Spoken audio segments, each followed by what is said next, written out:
Hi friends, and welcome to episode 1 of my series on knitting hats. In this episode, we're going to go over the supplies that you're going to need for the next 6 or so episodes as we knit some hats. If you've previously watched my Knitting 101 series, welcome back! And you have exactly the skills that you need to jump into this series. If you did not previously watch my Knitting 101 series, you'll want to make sure that you're comfortable with casting on, doing knit stitches, purl stitches, and decreasing by knitting 2 together. If not, hop back to my Knitting 101 series and I'll be right here when you get back. All right, let's talk a little bit about the agenda for this series. We're going to be knitting 4 hats. We'll start with a basic beanie, rib knit, brim, and then stockinette stitch. Then we'll move into some more advanced techniques. We'll make a hat that's sort of lacy, one with cables and one with straighted colorwork. And we'll also go through how to create some basic patterns using these techniques. So let's talk about the yarn you'll need first. I'm going to be using Lion brand woolies. Each skein is 197 yards. You'll need 1 skein per hat. Although I would note one of these hats is going to have 2 colors.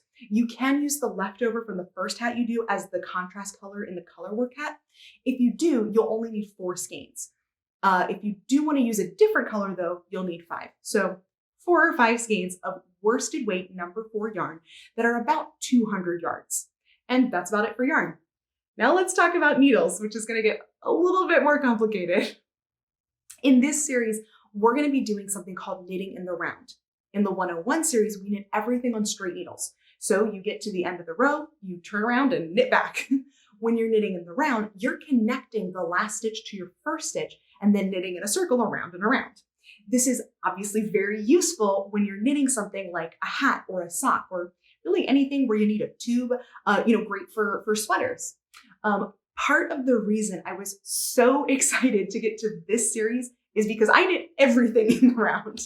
And I really hope that you love knitting in the round as much as I do, because that's what we're going to be doing for this series and the one after that, after this on mittens, and the one after that on socks. Okay, so let's talk a little bit about the needles that you're going to need, because obviously knitting with a straight knitting needle, having the button on the end, it's going to make it a little hard to connect that first and last stitch. There are 2 options for knitting in the round: circular needles and double pointed needles. Let's take a look at circular needles first. Circular needles are essentially 2 straight knitting needles connected by some sort of cable. You can find fixed circular knitting needles, or what I personally have, interchangeable circular needles. Fixed circular needles, the cable is permanently attached, so you have a set size of needles and a set cable length. Interchangeable knitting needles, you can actually unscrew. So you can use the same size needles with a longer cable, or use smaller or larger knitting needles. I like the versatility of interchangeable needles, but sometimes they do tend to unscrew a little bit as I knit.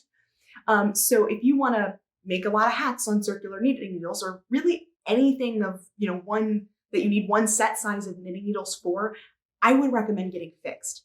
If down the road you're going to change things up and make a lot of different projects with different size needles, I think a good set of interchangeable needles are probably the way to go. Since we'll be knitting 4 hats with the same size needles, I would probably start with a set of just fixed circular needles. We'll talk about needle size and cable size shortly. Also, they're a little less expensive. But let's talk about double pointed needles first, which you'll often see shortened to dpns. But a double pointed needle is exactly that. It's a straight needle with a point on both ends. They typically come in sets of 5 or 6. And instead of having your project on one continuous loop, you evenly divide your stitches across 4 needles. Then with the spare needle, you knit the stitches on one needle, and now you have a new empty needle, and you move on to the next one. Let's talk about advantages and disadvantages of both. To start with, my preferred method is double pointed needles.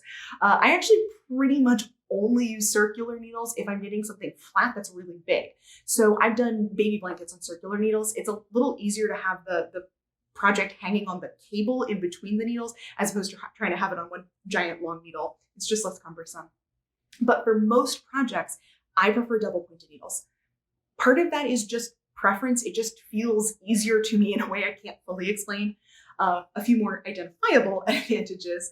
Having your stitches divided onto multiple needles adds a nice natural way of counting stitches when you're trying to do some sort of pattern without actually having to count.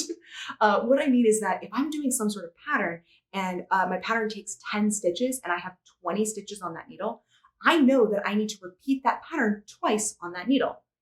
And if I end that needle and I'm in the middle of a pattern repeat, I have made a mistake. It's very rare that I make a mistake while knitting on double pointed needles that last longer than one needle. I normally catch them pretty quick. Another advantage when compared to circular needles is circular needles have a set length. So if I have a pair of fixed needles that are the perfect size for making a hat, but I want to make socks, well, I have to do something different to make that work. Now, there is a technique for that. It's called magic loop, and we are going to be going over the basic way to do that. I just don't like doing magic loop. I learned to knit with double pointed needles first, and I find them pretty easy to work with. And if I'm doing a hat or mittens or socks or anything else, well, anything else small, I'm not knitting a sweater with dpns, but anything small, I can knit on the same needles without doing anything different. So again, I learned to knit on dpns first, and then when I learned magic loop, I kind of thought, but like, why would I do this? So, but as for disadvantages, the most obvious one is it looks intimidating. I actually think it looks much harder than it actually is. But another disadvantage is if you have all these extra ends, you have all these extra places for stitches to slip off the ends of your needles. So if you have too many stitches on your needles, or you're knitting really loosely, or you're not paying attention and accidentally have all of your stitches bunched up on one side, you can have your stitches fall off your needle. So advantages for circular needles. Even though I just complained about how I don't like magic loop, I am going to say the versatility of circular needles is a positive point. If you have a pair of fixed circular needles with a really long cable, you can do anything. Again, you have the ability to make a blanket by knitting back and forth as though they were straight needles. You could do a hat or socks using magic loop, or you could do 2 socks at once using a slightly more complicated magic loop technique. You could do a sweater. So while this is not necessarily my preferred method, I do think that's a pretty big advantage to them. Another advantage is they travel way better than double pointed needles. If I'm going to be out and about, because that's a thing, but if I were going to be out and about, I could, really quickly, put my project away, pull it back out, get a rowing quick. It's just so much faster to, yank your whole project back down further onto the cable rather, and throw it into the bag, as opposed to like neatly adjusting all of your stitches to the very center of your double pointed needles before shoving it in the bag. So one last advantage is it is probably easier to start knitting in the round for the first time on circular needles. Now, some disadvantages.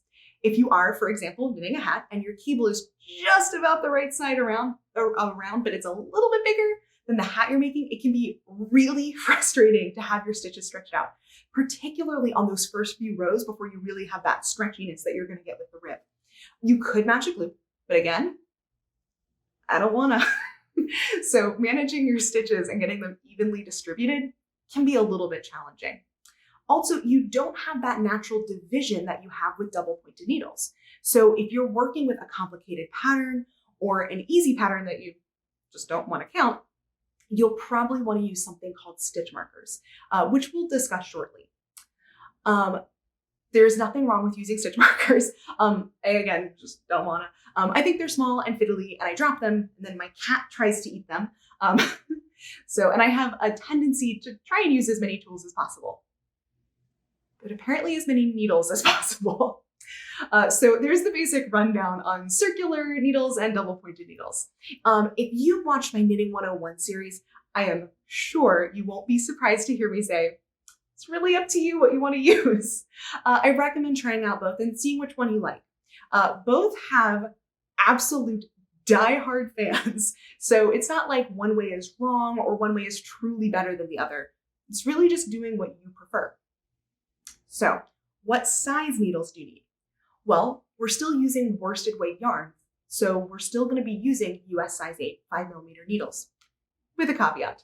When you're doing something that has a cuff, or in the case of a hat, a brim, which is basically a cuff, we're going to be doing a rib stitch to make it a little bit tighter. And we can make it just a little bit tighter even more by dropping down our needle size. So I am going to be using a US size 6 4mm needle for the rib stitch, then switching to an 8 for the top part of the hat. In the Knitting 101 series, I talked about how tight you're pulling your yarn affects your gauge. So your stitches could be narrower and shorter or wider and taller if you're pulling your yarn really tightly versus really loosely. But there is another part to this equation, the needles themselves. Size 6 needles are a millimeter thinner than size 8. It doesn't sound like a lot, but your stitches are going to be slightly smaller. When we're working on knitting dishcloths and scarves, that doesn't really make as big of a difference. But when you're knitting something like a hat, gauge becomes a bit more important. But don't worry, hats are still pretty forgiving. And I'm going to be giving you the gauge that I'm knitting at for each hat. If you're knitting much more tightly or much more loosely, though, you could end up with a different size hat than mine.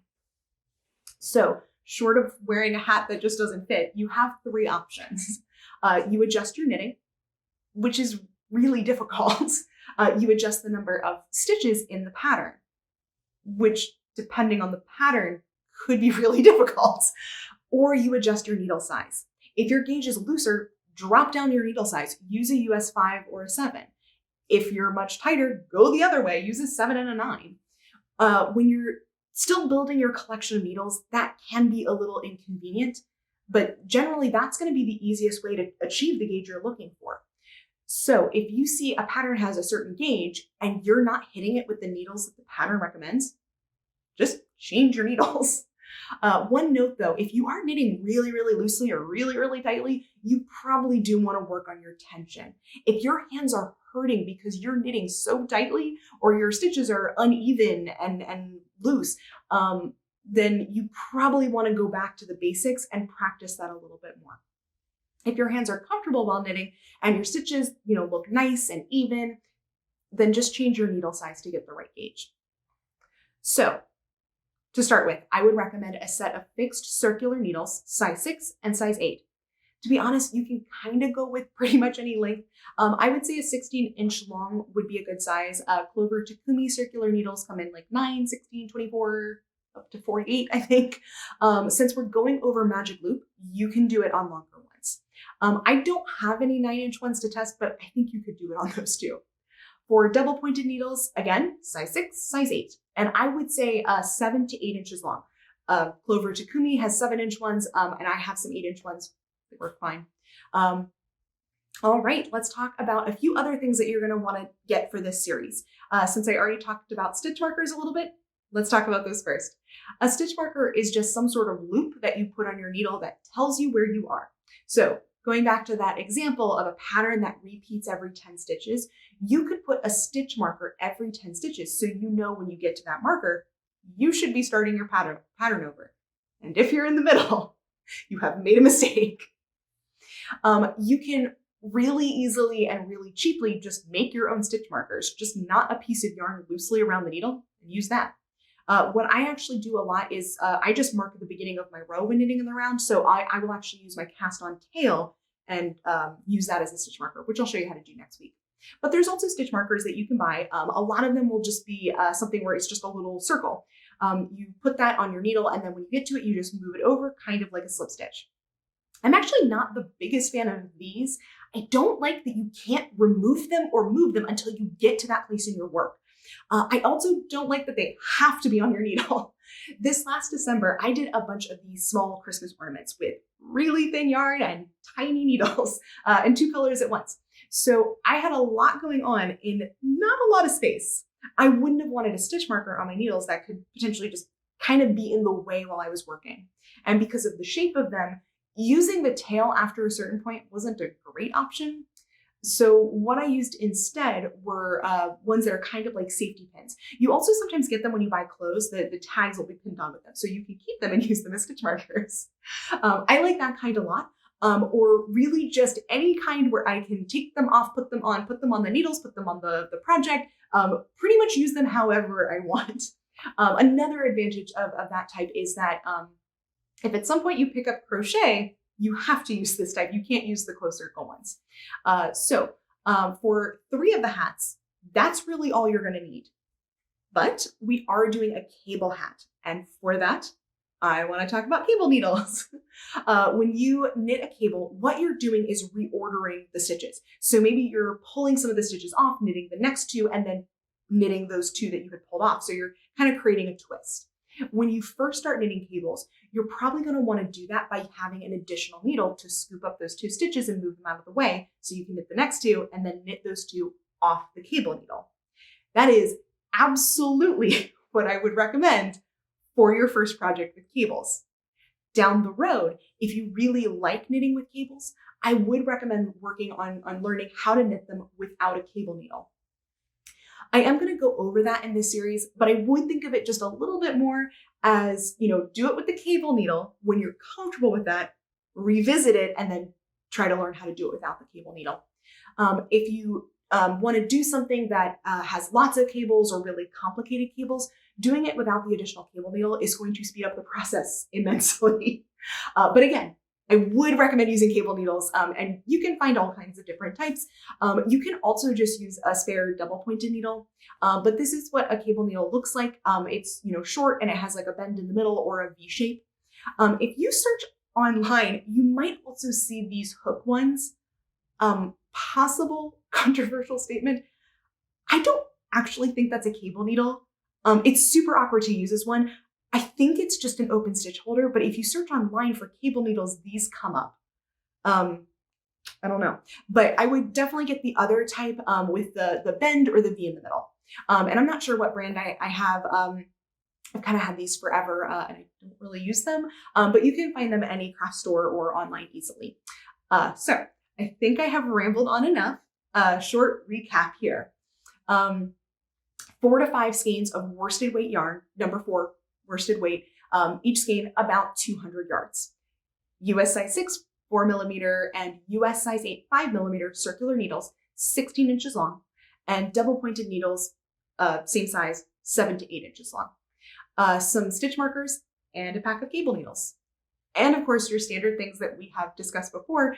You always want to have a ruler or tape measure handy, pair of scissors, and a yarn needle. And that's it for this episode. I'm excited to get back to knitting next week. As always, thank you so much for watching. And of course, don't forget to like and subscribe and hit the notification bell. And also definitely make sure to leave a comment, particularly if you have any questions.